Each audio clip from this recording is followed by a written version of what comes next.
Welcome back to day 3 of our journey through Isaiah. So far, we've stood in God's courtroom and heard his charge against us. We've walked through the vineyard and seen how barren our lives are apart from him.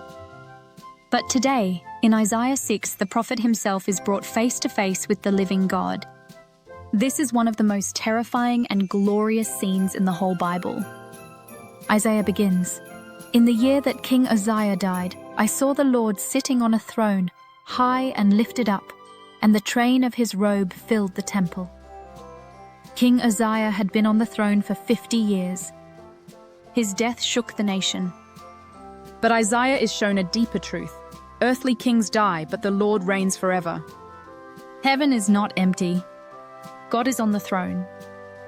Isaiah sees seraphim, fiery beings, covering their faces and feet, crying out day and night, "Holy, holy, holy is the Lord of hosts. The whole earth is full of his glory." The thresholds shake. Smoke fills the temple. This is not soft religion. This is not tame worship. This is the unveiled holiness of the living God. And in that presence, Isaiah breaks down. "Woe is me, I am ruined. I am a man of unclean lips, and I live among a people of unclean lips, and my eyes have seen the King, the Lord Almighty." Notice what happens. The closer he comes to God's holiness, the more he sees his own sin. He doesn't compare himself to others. He doesn't say, "I'm not that bad." He says, "I am undone." God's holiness exposes our corruption. And that's true for us as well. When we stop comparing ourselves to others and instead look at God's holiness, all our excuses fall away. Our lips, our hearts, our thoughts, they are unclean. We are guilty before him. But God does not leave Isaiah there. A seraph takes a burning coal from the altar, touches Isaiah's lips and says, "Your guilt is taken away, and your sin atoned for." Do you see? The same God who convicts also cleanses. The altar was the place of sacrifice, blood shed for sin. And from that altar, atonement is applied to Isaiah. His guilt is gone. His sin is covered. This points us forward to the cross. For us, it is not a coal that touches our lips, but the blood of Jesus Christ that cleanses our hearts. At the cross, the true sacrifice was offered. Christ bore the judgment we deserve.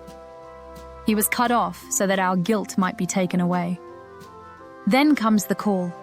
"Whom shall I send, and who will go for us?" And Isaiah, now cleansed, answers, "Here am I, send me." Notice the order. Cleansing comes before calling. Grace before mission. Forgiveness before service. We do not serve God to earn his favor. We serve because he has already shown us favor at the cross. And Isaiah is sent to a hard task, to preach to a people who will not listen. His ministry will look like failure. Yet his calling is to faithfulness, not popularity. That's a word for us too. Following Christ will not always make us admired. But we are not called to please the world. We are called to be faithful witnesses, because Christ is worthy. So what does Isaiah 6 teach us? That God is holy. We are guilty. Only Christ can cleanse. And those cleansed are then called. My friend, have we faced this holy God? Have we confessed, "Woe is me"? Have we come to the cross where guilt is removed and sin atoned for? This is not theory. This is life and death. Without Christ, we stand ruined before a holy God. But with Christ, we are cleansed, forgiven, and sent out with hope.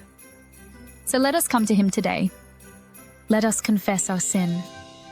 Let us trust his atoning blood.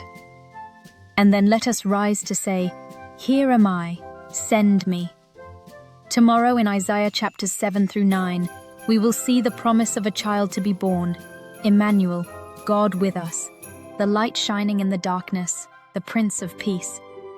Until then, remember this: the Holy One we cannot stand before has made a way through the cross of Christ, where guilt is removed and sin atoned for.